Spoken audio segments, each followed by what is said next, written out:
Hi, everyone. This is Diane Dobry, the Hungarian Aquarian.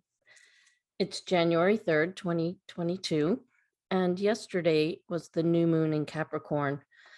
It was the first new moon of the calendar year, which is always a good time to set new intentions for what we would like to bring into our reality and into our lives.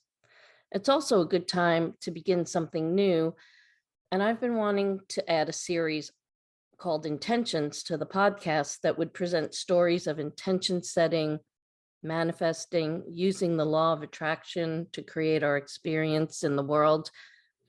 And the astrology for setting intentions right now is positive for about the next 7 days. So I think it's a good time to start doing it and discussing it here and being open to creating the year ahead. I've had a number of my own experiences with intention, and I would like to invite anyone listening, if they have a story they would like to share, please feel free to email me at hungarianaquarian@gmail.com and share your experience. I have a few stories, but I will just tell one today from the first time I remember something that I pictured actually coming to fruition. The names in the stories have been changed from the real names of these former classmates. When I was in 6th grade, I was being bullied in school. Most of the girls followed one girl, Joni, not her real name, who was a bossy girl who was somehow able to control what the other girls did and who they liked or who they did not like. Joni did not like me. I'm not sure why, and I was never sure then, but I just ignored her because I had 2 friends in the class that I hung out with who I'll call Dina and Dory. But one day while waiting online to go to recess in the schoolyard, I was expecting to hang out with my friends on the playground when they both started talking to me angrily with a tone of disgust, saying some of the meanest things you can say to a 6th grade girl, or to anyone for that matter. You're ugly. Nobody likes you. Don't ever call us anymore. We're not your friends, and we don't want anything to do with you.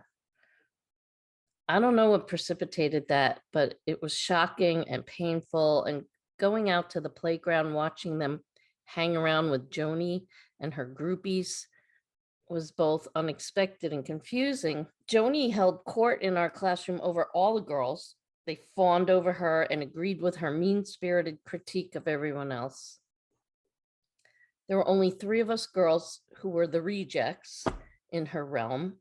Me, Wisty, a pretty athletic, friendly girl who even the boys liked to hang out with because she was just fun to be around.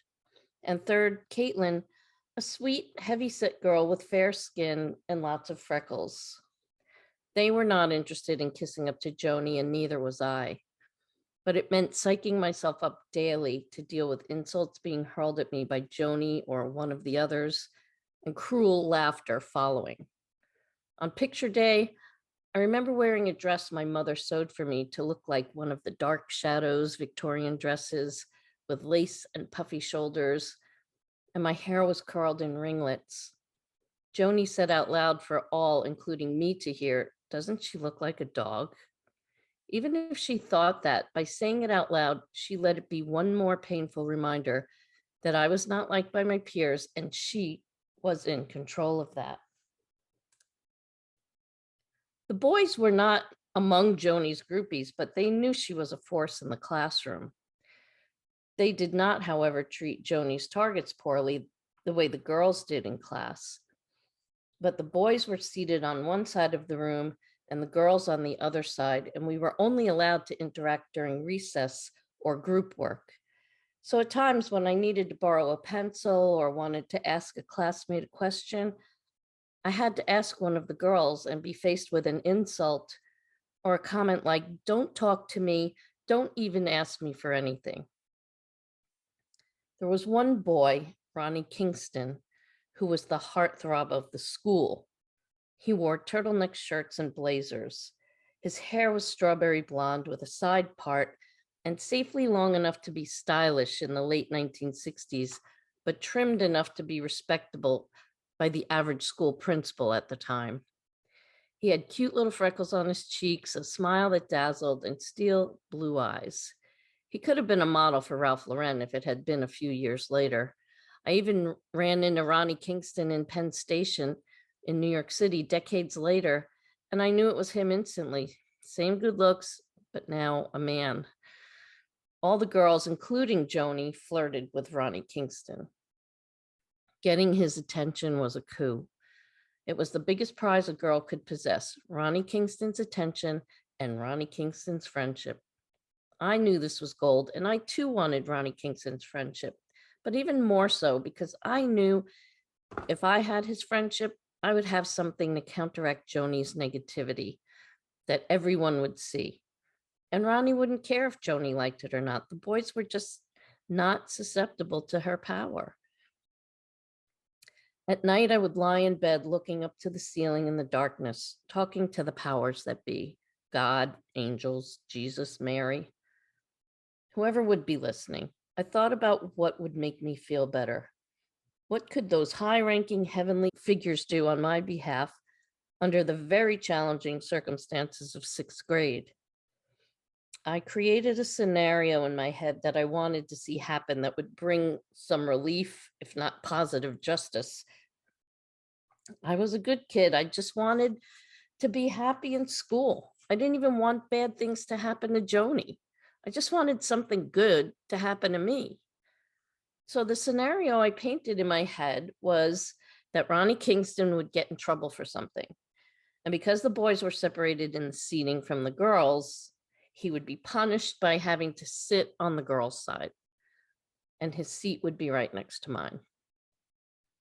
I would get to interact with him every day, and all the girls would be jealous because Ronnie was sitting next to me. I imagined that scene every night, if only just to fantasize about something happy being possible. Hope springs eternal.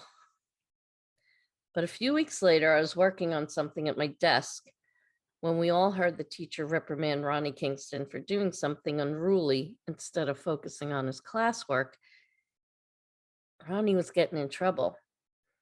The next minute, my scenario began to unfold. The teacher told Ronnie he was going to be moved to the girls' side of the room. My heart stopped.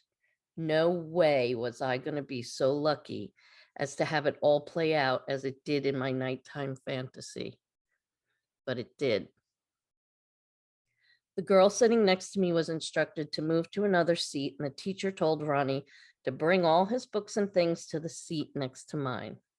Oh my God. Ronnie Kingston was sitting next to me every day for about a month. He chatted with me, borrowed my pencils, laughed, and made me laugh. All the time, Joni was trying to get him to pay attention to her, but she sat behind us and got in trouble if she disturbed Ronnie's work. Sweet revenge, Joni. It really felt good. I was totally unaware of the power of intention or even the possibility of having a concrete effect on the events in my life in that way. And I just kind of wrote it off as a cool coincidence that helped me get through a rough time in my life. And rough times in my life seemed to be the times when my good fortune at manifesting worked well. Maybe because I passionately wanted things to get better and my imagination led me out of the cruel reality I was dealing with at the time. I had other situations throughout my life, big and small, that I will post in upcoming recordings.